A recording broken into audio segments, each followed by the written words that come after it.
Jones 2 dingers to win the Big East final. And for Villanova, they will open up Friday at 6 Eastern on ESPN Plus against the 8-time national champion Arizona Wildcats. Welcome back to the Cats out of the Pac-12 with freshman Reagan Shockey and 20-game winner Aisa Silva Michelle. They're all headed to Arkansas.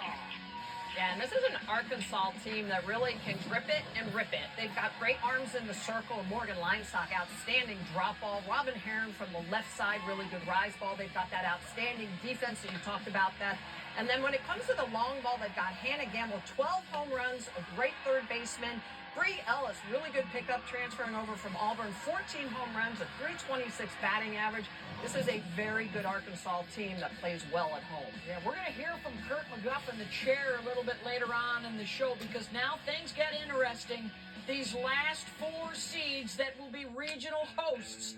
Let's move on to number 13, Louisiana, with the Lafayette Regional at Yvette Girard Field.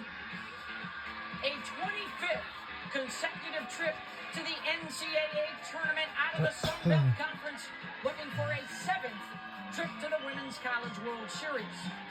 They love it down there in Lafayette, and they're going to have a packed house Friday night against the Princeton Tigers, champions of the Ivy League, led by Sonia Jong and Lauren Sabloni.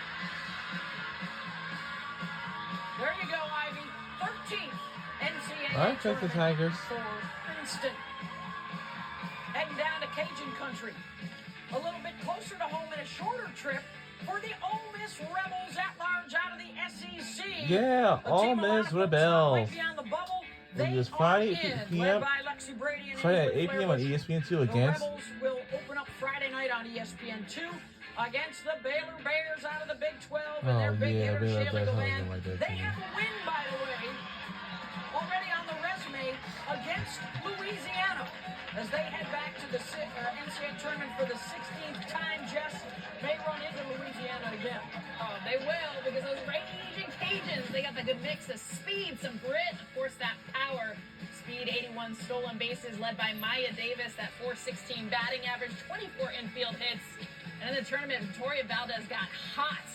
Some big home runs from her. Brooke Elistad, a .569 slugging percentage. Their offense leads their way in Louisiana. All right, continuing to fill in your bracket, we're going to go back to the right side, and for the second year in a row, this is going to get tongues wagging, because the 14th seed is the Alabama Crimson Tide. Yeah, Alabama Crimson Tide. Now in Tuscaloosa Regional. The Tuscaloosa Regional, and they will be rocking at the Rhodes House as they try and get back to the Women's College World Series for the 15th time and get a second national championship. Who does the Tide start out with? Friday afternoon on ESPN Plus. It's the Spartans of USC Upstate, Big South champs, and they've got USC speed Upstate. They're going to try and run those bases and run them often against the Tide. Also headed to T-Town, the Lady Lions of Southeastern Louisiana, first-timers Southeastern Louisiana as champions of the Southland. Lexi Johnson, one of the weekend stars, a 3-run walk-off home run in the final. Loud and proud, ladies, that's the way to do it. They, by the way, have wins over the SEC, ACC, and Big Ten this year. They're going to see another ACC school Friday afternoon because it's the Clemson Tigers. Oh yeah, Elimination Clemson Tigers. format, Friday, Saturday, and Sunday from Tuscaloosa. They have the reigning National Player of the Year in Valerie Cagle. And Alabama stays home again, Smitty, as a 14 seed. Well, and that is key, because Alabama and the Rhodes House, one of the toughest places to play ball, and it's all about Kayla Beaver in the circle. 161 innings pitched, 162 strikeouts on the year, a sub-2 ERA. So when she can keep the ball in the park, she has just been outstanding, and it's got to be the boppers for Alabama to get some runs up on the board. Henley Cahalan and Abby Butcher, when they put runs up on the board for Beaver, these are some really tough Crimson Tides to beat. All right, that's a former national champ at 14. How about another former national champ at 15? The Florida State Seminoles are staying Wow, home Florida State Seminoles, they will be in the at the Tallahassee Seminole Regional. Softball Complex with Coach Lonnie Alameda. Champs in 2018, they have reached the championship series twice in the last 3 years. This is a team that knows the road and how to get there. They will start out on the ACC Network Friday afternoon against the Mocs of Chattanooga, SoCon champs, led by their power hitter, Teddy Phillips. They led the SoCon in scoring and also in ERA. And they are headed to Tallahassee. Who else is going to be in town?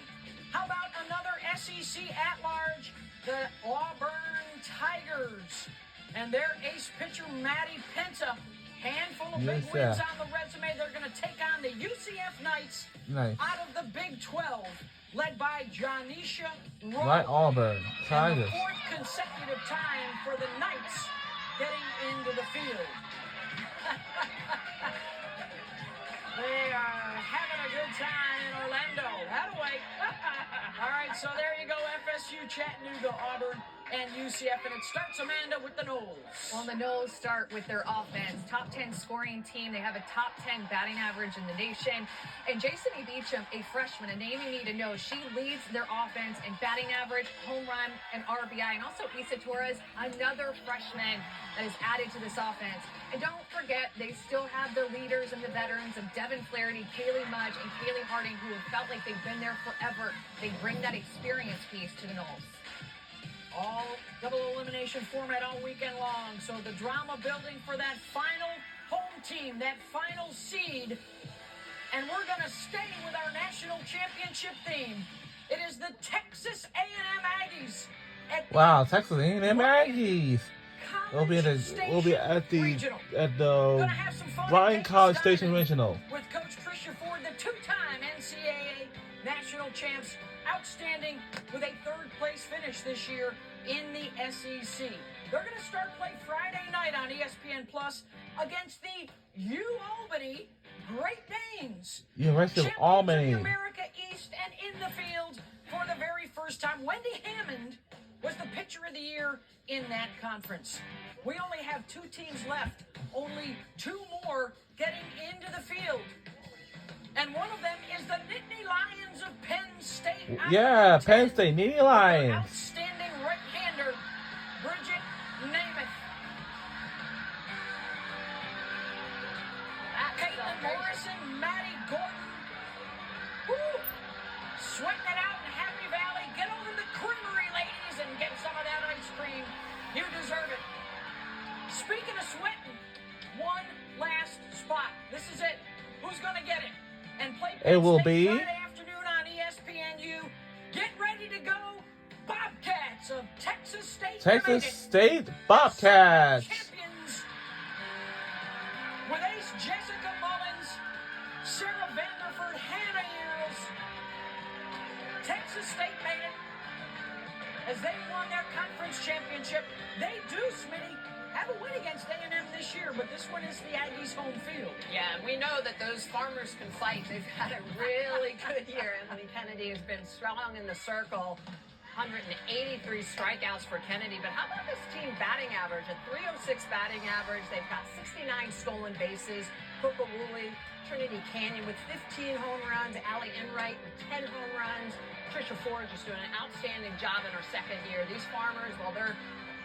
Amanda, these Aggies, they're tough, and I know you love that. That's at the Bryan College Station Regional. So there you go. The 16 seeds, the field of 64. All 13 SEC teams get in. Big 12 gets 3 of the top 5 seeds. The last 4 in, Indiana, Ole Miss, Penn State, UCF. The first 4 out, BYU, Louisville, Texas Tech, and Wichita State. We're going to hear from the committee chair coming up in a little bit, but we want to hear from our experts first. We'll go around the horn. Again, Jess, start with you. Your thoughts on the field of 64 and the top 16 seeds. Well, I look at my favorite regional. I mean, get me to knock